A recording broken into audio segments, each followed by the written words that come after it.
नमस्कार and welcome to our channel Sunrisers. दोस्तों, अगर आप इग्नू की प्रिपरेशन कर रहे हो तो बिल्कुल सही जगह पे खड़े हो, बिल्कुल सही। बस आपको एक छोटा सा काम करना है। आपको होम पेज की जगह प्लेलिस्ट पे जाना है और अपने सब्जेक्ट्स को देखो, इनकी प्रिपरेशन स्टार्ट करो और बिना बैक किए इग्नू को क्लियर करो। तो चलते हैं आज के लेक्चर की तरफ।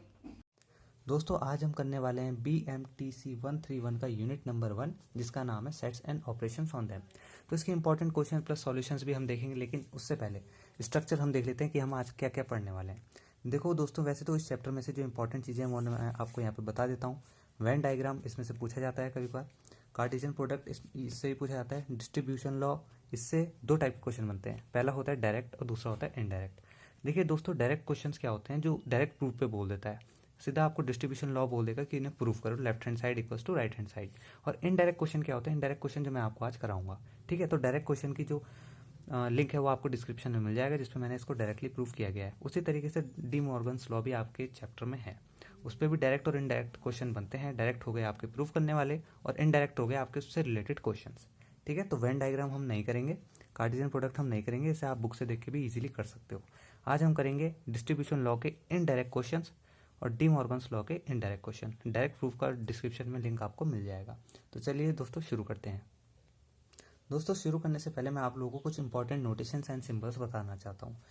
बिलोंग्स को कुछ इस तरीके से डिनोट किया जाता है, डज नॉट बिलोंग्स को कुछ इस तरीके से। इसको हम अभी एक एग्जाम्पल के थ्रू भी समझेंगे। इन्हें मैं क्यों बता रहा हूँ, क्योंकि ये अगर आपको समझ में आते हैं तो आपके लिए सेट्स और ऑपरेशंस वाला जो चैप्टर है ये बाएं हाथ का खेल है। करना क्या होता है दोस्तों, जरा ध्यान से देखो। मान लीजिए मैं एक एग्जाम्पल उठा रहा हूँ 1 2 3, और बी मैंने उठा दिया 4 5 6 और सी मैंने उठा दिया 2। ये तीन सेट मैंने ले लिए हैं। ठीक है, अब अगर मैं बोलता हूँ कि यूनियन निकालो ए यूनियन बी का, तो ए यूनियन बी का मतलब होता है दोनों का टोटल। इसमें तीन, इसमें तीन, तीन और तीन कितने हो गए, छः। तो ए यूनियन बी में कितने एलिमेंट आएंगे, छः। अगर मैं बोलता हूँ दोस्तों ये यूनियन का हो गया, अब मैं बात करता हूँ इंटरसेक्शन की। इंटरसेक्शन का मतलब दोस्तों वो होता है वो एलिमेंट्स जो दोनों में हो। दोनों में, जैसे कि मान लीजिए मैंने बोल दिया A union B, sorry A intersection B, तो आप वो एलिमेंट्स देखिए जो दोनों में है। तो यहाँ क्या है 1 2 3, यहाँ है 4 5 6, मतलब एक भी एलिमेंट दोनों में नहीं है, तो इसका मतलब इंटरसेक्शन हो गया 5। उसी तरीके से अगर मैं बोलता हूँ A union C, A intersection C, ऐसे एलिमेंट जो ए में भी हैं और सी में भी हैं, तो हमें दिख रहा है दो, दो दोनों में, तो हम बोलेंगे ए इंटरसेक्शन सी हो गया हमारा 2। ठीक है, यूनियन और इंटरसेक्शन में सिर्फ एक ही चीज़ का फर्क है। यूनियन का मतलब होता है सम, दोनों का मतलब सम, और इंटरसेक्शन का मतलब भी होता है सम, लेकिन जब इन्वॉल्व हो दोनों जगह पर। ठीक है, दोनों जगह पर इन्वॉल्व हो। ठीक, अब बात करते हैं इनकी कंटेंट और प्रॉपरली कंटेंट, इनका मतलब होता क्या है। तो देखिए दोस्तों, प्रॉपरली और ये जो कंटेंट है इसका मतलब क्या है। मान लीजिए मैं एक दूसरा एग्जांपल उठा रहा हूँ। ए के अंदर कितने एलिमेंट हैं, 3। तो ये क्या कह रहा है, क्या ए कंटेंट है ए में। दूसरा क्वेश्चन क्या है, क्या ए प्रॉपरली कंटेंट है ए में। तो ए 1 2 3, एक और ए उठा लेंगे हम 1 2 3, क्योंकि दोनों जगह ए ही है। तो हम देख सकते हैं ये इसके अंदर कंटेंट भी है और प्रॉपरली कंटेंट भी है। प्रॉपरली का मतलब होता है गाइज ये 3 है, ये भी 3 है। अगर मान लीजिए ये 5 और ये 6 भी होता, तब भी हम बोलते हैं कि ये जो है इसमें कंटेंट है, इसके सारे एलिमेंट इसके अंदर होना कंटेंट, और इसके सारे के सारे इक्वली बैठना उसे कहते हैं प्रॉपरली कंटेंट। ठीक है, तो हम यहाँ पे दोनों चीज़ें यूज़ कर सकते हैं, आपकी जो मर्जी है आप इसको यूज़ कर सकते हो, चाहे आप प्रॉपरली बोल लो या नॉन प्रॉपरली बोल लो। अब बात करते हैं दोस्तों, जहाँ हम फंसते हैं उन्हें कहते हैं हम कॉम्प्लीमेंट। कॉम्प्लीमेंट आखिर होता क्या है, इसको जरा ध्यान से देखना। तो दोस्तों देखो, कॉम्प्लीमेंटेशन क्या होता है। ए और बी मैंने कोई दो सेट ले लिया, अगर मैं बोलता हूँ the complement of A in B, तो हम उसे इस तरीके से डिनोट करते हैं। दोस्तों इसका मतलब होता क्या है, वो एलिमेंट जो बी में है लेकिन ए में नहीं है, उसे कहते हैं हम कॉम्प्लीमेंट। उसे कुछ इस तरीके से डिनोट किया जाता है। अब आपको एक चीज़ मैं बताता हूँ, चाहे आप बोल लो complement of A in B, चाहे आप बोलो बी कॉम्प्लीमेंट ए, चाहे आप उसे इस तरीके से डिनोट कर लो, चाहे आप उसको ये बोल लो, ये चारों चीज़ें सेम है। एग्जाम में इन चारों में से कोई भी एक उठा लेता है। या तो आप बोलो कॉम्प्लीमेंट ऑफ बी इन ए, या आप बोलो ए कॉम्प्लीमेंट बी, या तो इस तरीके से डिनोट या तो इस तरीके से। तो कैसे डिनोट किया जाता है मैंने आपको बता दिया। इन चारों में से कोई भी टर्म आपको यूज़ कर सकता है। अब इनका मतलब होता क्या है, मान लीजिए एक एग्जाम्पल ले रहा हूँ मैं। देखिए ये सब कुछ समझाना इसलिए मैंने, ताकि जो आगे हम क्वेश्चन उठाएं वो फटाफट से कर सकें। ए एक सेट है 1 2 3, बी एक सेट है 3 4 5। अगर मैं ए कॉम्प्लीमेंट निकालू गाइस, तो ए कॉम्प्लीमेंट वो वाले जो ए में नहीं है वो एलिमेंट। तो इसमें 1 2 3 है, इसमें भी 3 है, तो इसको हम नहीं लेंगे, 4 5 को हम लेंगे। तो आप देख लीजिए ए 4 5। ए कॉम्प्लीमेंट को इस तरीके से भी डिनोट कर सकता है, इसी ए कॉम्प्लीमेंट को इस तरीके से भी। ये तीनों चीज़ें एक ही हैं गाइस, एक ये, दो ये, तीन ये, तीनों चीज़ें एक ही हैं। इन्हें अलग अलग मत समझना, कभी ये यूज़ करता है, कभी ये, कभी ये। उसी तरीके से आप बी का भी देख सकते हो। ठीक है, एक छोटा सा क्वेश्चन है, क्या कह रहा है, लेट यू एक सेट आपको दिया है जिसके अंदर दो एलिमेंट हैं -2 और 2। कौन कौन से एलिमेंट हैं, दो एलिमेंट हैं -2 और 2, और बी के अंदर जो है 1 3 5 7 एज इट इज़ जा रहे हैं। और यू एक यूनिवर्सल सेट है जिस जो है इंटीजर्स। इंटीजर्स क्या होता है गाइस, माइनस नेगेटिविटी से आप देख सकते हो इंटीजर्स क्या होता है, माइनस इन्फिनिटी से लेके प्लस इन्फिनिटी तक के जितने भी नंबर होते हैं उन्हें हम कहते हैं इंटीजर्स। उस पर जीरो भी आता है ना। तो ज़रा ध्यान से देखना, यहाँ पे क्या है ए, यहाँ पे क्या है बी। दोस्तों अगर आप ज़रा ध्यान से देखो, बी जो सेट है वो आपको ऐसा नहीं लग रहा कि ये प्राइम नंबर्स का सेट है ना। तो फिर इसने डायरेक्ट क्यों नहीं बोल दिया कि B is a prime number set, क्योंकि यहाँ पे देखिए, यहाँ पे 2 नहीं है। हम जैसे कि जानते हैं 2 भी एक प्राइम नंबर है, लेकिन यहाँ पर क्या है 2 नहीं है, तो इसलिए उसने प्राइम नंबर का सेट नहीं बोला। अगर इसमें 2 भी आ जाता तो डायरेक्ट प्राइम नंबर का सेट बोल देता। खैर ये तो बात की बात है, ठीक है। तो प्राइम नंबर कौन से होते हैं, वो जो अपने आप से डिवाइड होते हैं और सिर्फ 1 से डिवाइड होते हैं। वो देखो 1 3 5 7, ये 1 और अपने आप से डिवाइड होने के बाद और किसी से भी डिवाइड नहीं होंगे, तो ऐसे नंबर्स को प्राइम नंबर्स बोला जाता है, ठीक है। तो अब हम क्वेश्चंस पे आते हैं। एक सेट हमारे पास दे रखा -2 और 2, एक सेट दे रखा प्राइम नंबर्स का हो सकता था, लेकिन यहाँ पे 2 नहीं है, इसलिए हम प्राइम नंबर का सेट इसको नहीं बोलेंगे। तो और तीसरा सेट दे रखा हमें यू, यूनिवर्सल सेट। अब कह रहा है check whether or not A union B का कॉम्प्लीमेंट इक्वल आता है A complement intersection B complement के, यस और नो, ठीक है। तो ये चीज़ हमें चेक करनी है। अब कैसे चेक करते हैं, आगे इसका सॉल्यूशन देखते हैं। तो दोस्तों देखो, हम सॉल्यूशन पे आ गए हैं। 3 सेट आपको दिए गए थे, पहला ए, दूसरा बी, तीसरा यू। यू क्या है, इंटीजर्स, ये होते हैं इंटीजर्स, ये सारे इंटीजर्स होते हैं, ठीक है। सब एकदम डिटेल में दिया गया है, कोई इसमें ज़्यादा इधर उधर जाने की बिल्कुल भी ज़रूरत नहीं है। तो सबसे पहले हमें क्या कह रहा है गाइस, देखो ऐसे क्वेश्चंस को कैसे किया जाता है। आप सबसे पहले ब्रैकेट के अंदर का सॉल्व कर लो, ए यूनियन बी। यूनियन का मतलब मैंने आपको बताया था दोनों के टोटल। तो ए यूनियन बी में कितने आ गए, ए का है हमारे पास ये, बी क्या है हमारे पास ये, इन सब का हम लोग टोटल कर लेंगे तो आ गया 1 2 3 5 7। अब आप लोग सोचोगे सर एक मिनट, यहाँ तो -2 भी है, तो यहाँ -2 क्यों नहीं आया। गाइस मैं आपको बता दूं, यूनियन का मतलब रिपीट नहीं होता। किसी भी नंबर को आप रिपीट नहीं कर सकते, कोई फर्क नहीं पड़ता वो नेगेटिव है या पॉजिटिव है, आप रिपीट नहीं कर सकते। 1 आ गया, 2 आ गया, -2 रिपीट हो जाता, इसलिए इस रूल को बरकरार रखने के लिए यहाँ पर 2 का इस्तेमाल नहीं किया गया है, ठीक है। यहाँ हमने 2 लिखा, सारे पॉजिटिव थे इसलिए पॉजिटिव यहाँ पे लिख लिया गया है, ठीक है।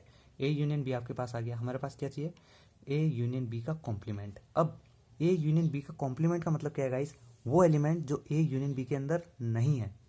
अभी हमने निकाला ए यूनियन बी के कॉम्प्लीमेंट, ए यूनियन बी के एलिमेंट, अब हम वो निकालेंगे जो ए यूनियन बी के कॉम्प्लीमेंट है।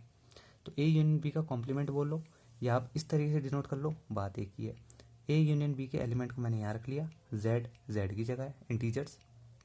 जब आप इसको सॉल्व करोगे तो आप देख सकते हो -5 -4 -3 -1 0 4 6 8, ये नंबर इसके अंदर आ गए। अच्छा, अब एक बात और, आप लोग सोच रहे होंगे कि यहाँ पर देखो आप 1 नहीं है, 2 नहीं है, 3 नहीं है, 4 नहीं है, 5 नहीं है। क्यों नहीं है, क्योंकि हमने जो यहाँ फाइंड आउट किया वो ये चीज़ किया कि वो एलिमेंट जो ए यूनियन बी के अंदर नहीं है। अगर आप देखो ए यूनियन बी के अंदर 1 है, 2 है, 3 है, 4 है, 5 है, 6 है, 7 है, ऐसे ही करते करते प्राइम नंबर्स आएंगे। तो इसलिए हमने उन सबको हटाया, बाकी नेगेटिव भी जाएगा और पॉजिटिव से लेके सारे नंबर जाएंगे, है ना। तो इसलिए हमने उन्हें लिख लिया है। अब बात करते हैं, अब हमारा ये तो आ गया गाइस, ये चीज़ हमारा आ चुका है। अब हमें ये चीज़ फाइंड आउट करनी है। कैसे करेंगे जरा ध्यान से देखो। सबसे पहली बात, ए कॉम्प्लीमेंट। ए कॉम्प्लीमेंट वो एलिमेंट जो ए के अंदर नहीं है, तो इसको हम ऐसे भी लिख सकते हैं, ए कॉम्प्लीमेंट को हम ऐसे भी लिख सकते हैं। मैंने बताया ना आपको 3 तरीके से यूज़ कर लेगा, या तो ए डैश, या तो ए सी, या तो इस तरीके से, ठीक है। अब इंटरसेक्शन का साइन बीच में है। अब B complement, A complement is Z का जेड, ए की जगह ए के एलिमेंट, इंटरसेक्शन का साइन, जेड की जगह जेड, बी के एलिमेंट। इन्हें जब आप सॉल्व करोगे तो इसके जगह ये आएंगे, 2 और -2 को हटा के बाकी सारे एलिमेंट, इंटरसेक्शन 1 3 5 7 को हटा के सारे एलिमेंट। अब इंटरसेक्शन का मतलब क्या होता है गाइस, जो दोनों के अंदर है। दोनों के अंदर आप देखोगे तो ये वाले एलिमेंट्स आपको दिखाई देंगे, तो ये आपका हो गया, ये वाला जो पोर्शन है वो इसके इक्वल आ रहा है। आप चाहे तो देख सकते हो, आप इसे अपनी लैंग्वेज में भी लिख सकते हो। जितना जितना अच्छे से आप लिखोगे उतने ज़्यादा आपको मार्क्स मिलने के चांसेस हो जाते हैं। आपको एकदम डिटेल में लिखना है, बढ़िया करके। आपको यहाँ पे डाल देनी है इक्वेशन फर्स्ट। क्या इक्वेशन फर्स्ट, ताकि एग्जामिनर को पता चल जाए कि पहली चीज़ आपने यहाँ निकाल ली, दूसरी इक्वेशन आपकी ये होगी। तो आप बोल सकते हैं equation first and second are equal. तो आप देख सकते हो यहाँ पे क्या है, -10468, यहाँ पे -10468 एज इट इज चलता जाएगा। तो ये हमारा पहला क्वेश्चन था। अब चलते हैं आगे। दूसरा क्वेश्चन जो है गाइज वो प्रीवियस ईयर से है। आप देख सकते हो, late u equals to 1 2 3 4 5 6 7 8 9 10 universal set आपको दिया गया है। B the universal set, let a 1 2 3, b 1 2 3 4 5, 1 3 4 5 है, और c जो है वो 1 4 5 7 है। क्या कह रहा है, represent the set u a and b in a Venn diagram, also give the set a union b intersection c complement using the listing method. अब मैं आपको बता दूं, इसमें जो है आपसे 3 चीज़ें पूछी गई है। कौन कौन सी? पहली हो गई वेन डायग्राम, दूसरी हो गई आपका लिस्टिंग मेथड, और तीसरा ये गिवन इक्वेशन, ये सॉल्व करना है। 4 मार्क्स का क्वेश्चन आया था गाइस। ये हो गया आपका 1 मार्क्स, ये हो गया आपका 1 मार्क्स, बीच वाला आपका जो है वो 2 मार्क्स का है। ठीक है, तो हमारा जो पूरा फोकस रहेगा वो किस में रहेगा, इस वाले में। वेन डायग्राम बुक में भी है, इजीली बना लोगे। लिस्टिंग मेथड बुक में भी है, कैसे बनाना है बता रखा। सबसे पहले आपको क्या करना है, जितने सेट दे रखे हैं उन्हें एक जगह पे लिख लीजिए। लिख लिया मैंने, यू ए बी और सी। ऐसे में आपको आसानी होगी। तो इन टाइप की इक्वेशन को गाइस, बड़ी से बड़ी इक्वेशन भी अगर आपको दे देता है तो आपको सिर्फ एक ही बात ध्यान रखनी है, सबसे पहले आपको ब्रैकेट के अंदर का सॉल्व करना है। क्या करना है, ब्रैकेट के अंदर का सॉल्व करना है, ताकि आपका जो क्वेश्चन है वो ईजी हो सके। तो ब्रैकेट के अंदर क्या है, ए यूनियन बी। सबसे पहले मैंने क्या कर लिया, ए यूनियन बी निकाल लिया। ए के अंदर थे 1 2 3, बी के अंदर थे 1 3 4 5। तो ए 1 2 3 4 5 हो गया। रिपीटिशन डज नॉट अलाउड, मैंने पहले ही बोल दिया। ठीक है, अब क्या करना है, ए यूनियन बी तो निकल गया, अब हमें निकालना है सी कॉम्प्लीमेंट। सी कॉम्प्लीमेंट, अब एक ध्यान से सुनना बात। हमें पता है सी कॉम्प्लीमेंट मतलब कौन से एलिमेंट जो सी के अंदर नहीं है, लेकिन हम किसकी बात कर रहे हैं, सी के अंदर नहीं है, बी के अंदर है, या सी के अंदर नहीं है, ए के अंदर है, या सी के अंदर नहीं है, यू के अंदर है। ये कंफ्यूजन काफ़ी लोगों के दिमाग में रहती है कि कॉम्प्लीमेंट में किसको कंपेयर करें। तो मैं आपको पहले ही बता देता हूँ, यूनिवर्सल सेट अगर गिवन है तो आप हमेशा कॉम्प्लीमेंट को यूनिवर्सल से ही कंपेयर करोगे। चाहे वो बी कॉम्प्लीमेंट कहे, चाहे वो ए कॉम्प्लीमेंट कहे, चाहे वो सी कॉम्प्लीमेंट कहे, हमेशा यूनिवर्सल से कंपेयर करोगे। अगर यूनिवर्सल आपको गिवन नहीं है तब आप जाके बी या ए से कंपेयर करोगे। ठीक है, वैसे कभी ऐसे देता नहीं है, यूनिवर्सल सेट देगा ही देगा। जब भी आपको बोल दे सी कॉम्प्लीमेंट तो यूनिवर्सल से ही कंपेयर होगा। इतना कंफ्यूज मत हो जाना कि सी का कभी बी से कर दिया कभी ए से कर दिया। ठीक है, तो अब हम क्या करेंगे, सी कॉम्प्लीमेंट, वो एलिमेंट जो सी के अंदर नहीं है पर यू के अंदर है। मतलब या तो आप ये बोल लो सी के अंदर नहीं है, तो सी के अंदर नहीं, कौन कौन से नहीं है, 1 है तो 2 हम लिख लेंगे। ये देख लीजिए, हमने 2 यहाँ लिख लिया, दिख रहा है, ओके बस। ठीक है, तो हमने क्या कर लिया, सी कॉम्प्लीमेंट। हम इसको ऐसे भी लिख सकते थे, तो 1 उसके अंदर था तो हमने 2 रखा, 3 नहीं था तो हमने 3 लिख लिया, 4 था तो 4 काट दिया, 5 भी था 5 काट दिया, 6 लिख लिया है, 7। मतलब वो एलिमेंट जो सी के अंदर नहीं है। अब हमारे पास सी कॉम्प्लीमेंट आ गया है और हमारे पास ए यूनियन बी भी आ गया है। अब हम क्या करेंगे गाइस, इसको हम डायरेक्ट रख देंगे ऑप्शन पे, जो हमें वहाँ पे इक्वेशन दी गई थी। इक्वेशन पे रखने के बाद आपका आंसर आ जाएगा 2 3। 2 3 कैसे आया, ए यूनियन बी कहाँ है हमारा, ये रहा पहली इक्वेशन, दूसरी इक्वेशन। ऐसे एलिमेंट जो दोनों के अंदर है, क्योंकि इंटरसेक्शन का साइन है। तो आप देख सकते हो 1 दोनों के अंदर नहीं है, 2 है, 3 भी है, 4 नहीं है, 5 भी नहीं है, 6 भी नहीं है, और बाकी तो कोई है ही नहीं। तो इस तरीके से आपके क्वेश्चंस होते हैं। हमेशा फोकस अपना इक्वेशन पे रखें। ठीक है, लास्ट क्वेश्चन करते हैं। तीसरा क्वेश्चन क्या कह रहा है गाइस, देखिए, if A 1 2 3 4 5, B 4 5 6 7 8 and C 7 8 9 10 11 and D 10 11 12 13 14, find A intersection B intersection A intersection B. ठीक है, तो ये हमें फाइंड आउट करने को उसने बोला है। तो मैं देखो, अब मैं इसमें क्या सॉल्यूशन कर रहा हूँ आप बताओ। सबसे पहले आप ए इंटरसेक्शन बी निकाल लो, वो एलिमेंट्स जो ए और बी दोनों के अंदर है। उसके बाद आप ए और बी दोबारा निकालना है, उसके बाद दोनों का इंटरसेक्शन करना है। ठीक है, तो आपको क्या आएगा, जो उसका सॉल्यूशन है मैं लिख ले रहा हूँ, इसका सॉल्यूशन जो है क्या है 5। मतलब एक भी ऐसा एलिमेंट नहीं है जो इसके हिसाब से बैठे।